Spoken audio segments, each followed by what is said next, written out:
Bom dia, boa tarde, boa noite aos alunos e às alunas do 8º ano. Vamos retornar à nossa videoaula. Já demos uma videoaula sobre o pioneirismo da Inglaterra na industrialização. Agora vamos dar continuidade na Revolução Industrial na Inglaterra, que é a segunda videoaula. Muito bem. A expansão das indústrias não se deu só na Inglaterra. A Inglaterra foi a pioneira, mas não ficou restrita à Inglaterra. Países como a França e a Alemanha se industrializaram no começo do século XIX. Nas primeiras décadas do século XIX, começaram a se industrializar. Por quê? Porque esses países também tinham uma tradição já em manufaturas, oficinas de ofício, meio que artesanal ainda, mas era uma produção já, uma pré-produção industrial. E esses países também tinham muita reserva de carvão mineral e reservas de minério de ferro, itens essenciais para a indústria de base, para se industrializarem. E esses países rapidamente se industrializaram, assim como a Bélgica também. A Bélgica também foi outro país, assim como a Itália e a Bélgica. Muito bem? Cidades como Berlim, capital da Alemanha, e Paris, capital da França, se industrializaram rapidamente e sofreram também o mesmo processo de urbanização como na Inglaterra, a cidade de Manchester, e Liverpool e Londres, que foram as cidades mais industrializadas na Inglaterra na primeira Revolução Industrial, que se deu início em 1748. Agora, 70 anos depois, países como a França e a Alemanha começam também a se industrializar. Muito bem?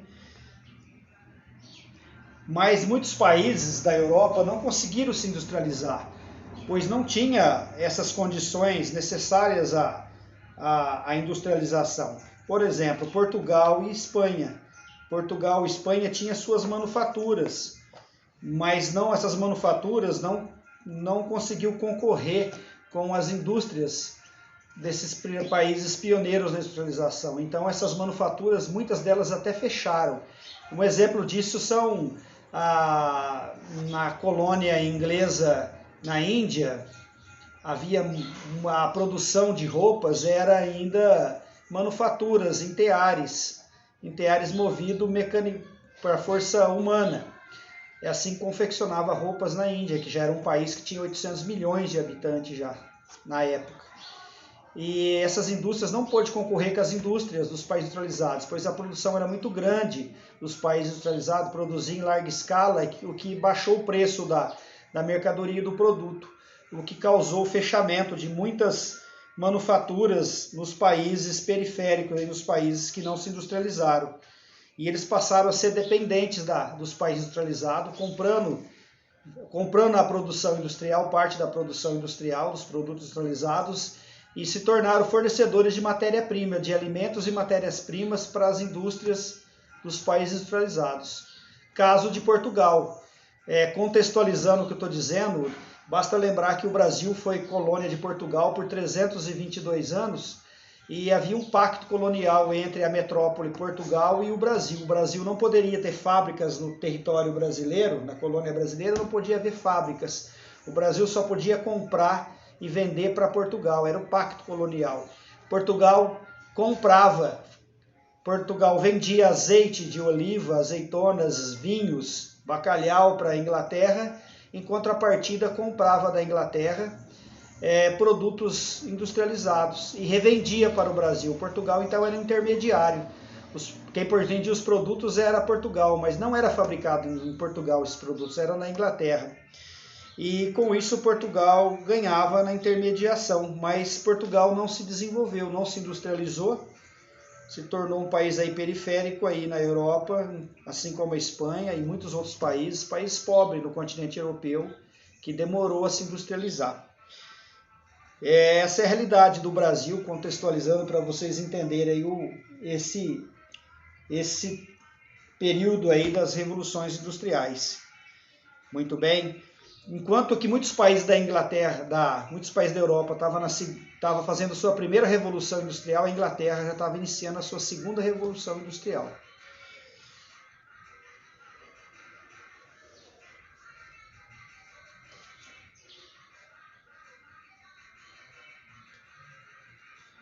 No contexto da industrialização, nos países industrializados, vai se destacar duas classes sociais.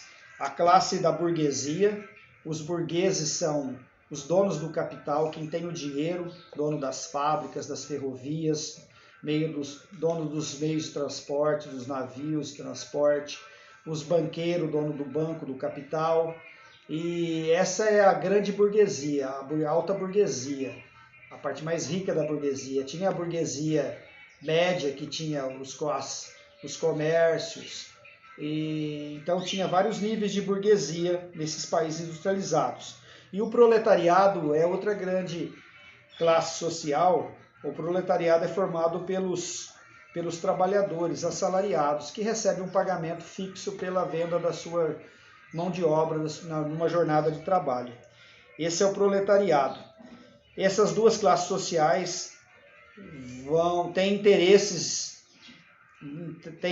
conflitantes uma com a outra, porque a burguesia visa o lucro, a exploração do trabalho do proletariado, do operário, visa o lucro pela venda das suas mercadorias, mas também explora o trabalho do proletariado. A burguesia nunca irá remunerar a mão de obra do proletariado, a força de trabalho dele, do que ele produz na jornada de trabalho. Sempre pagará menos, porque ela explora a mercadoria que ela produz, fabrica na sua fábrica, mas também explora o trabalho do trabalhador. Muito bem?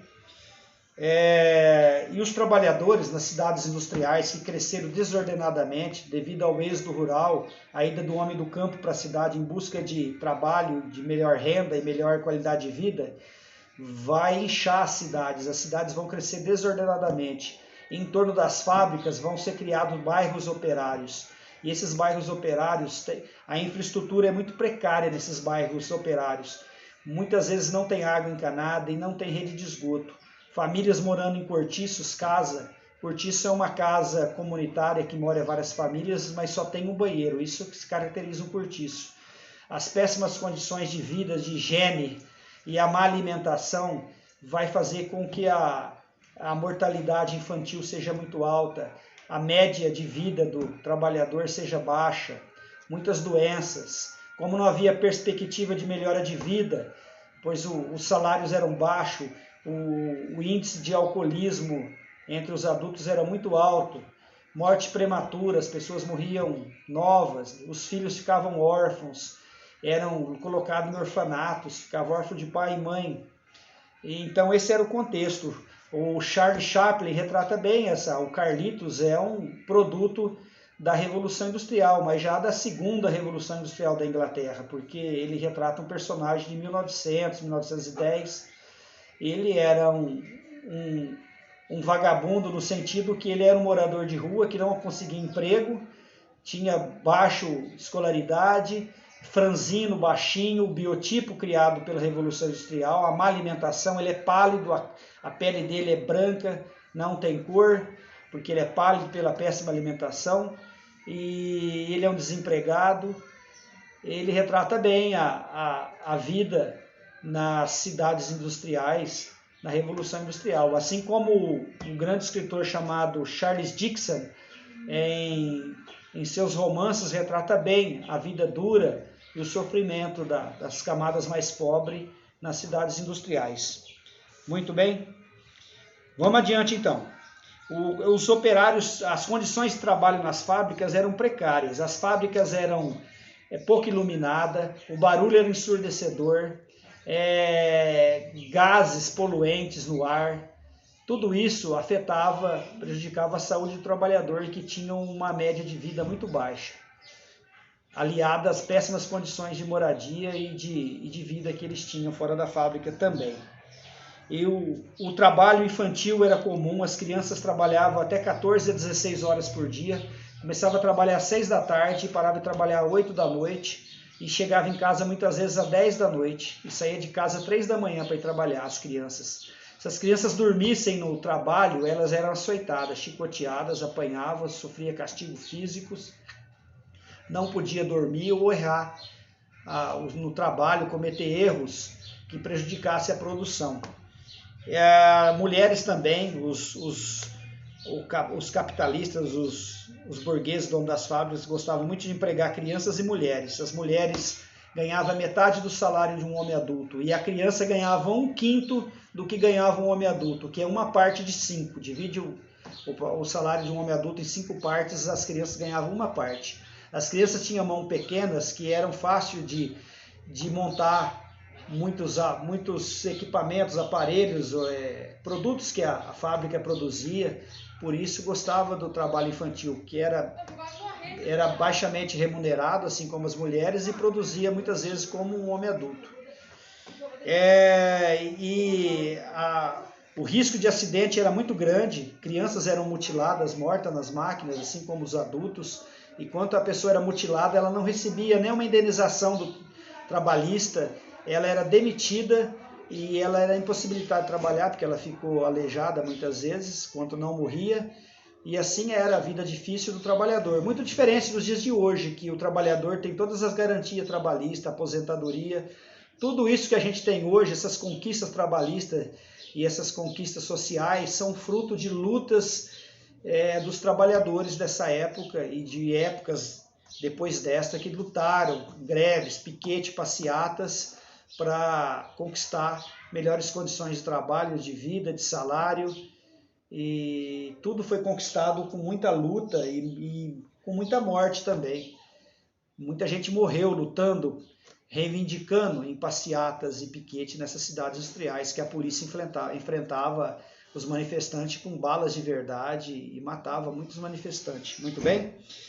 Vamos adiante então. E diante dessas péssimas condições de trabalho, da exploração do ser humano pelo capital, surgiu um movimento chamado ludismo. O ludismo, ali em 1810, os operários acreditavam que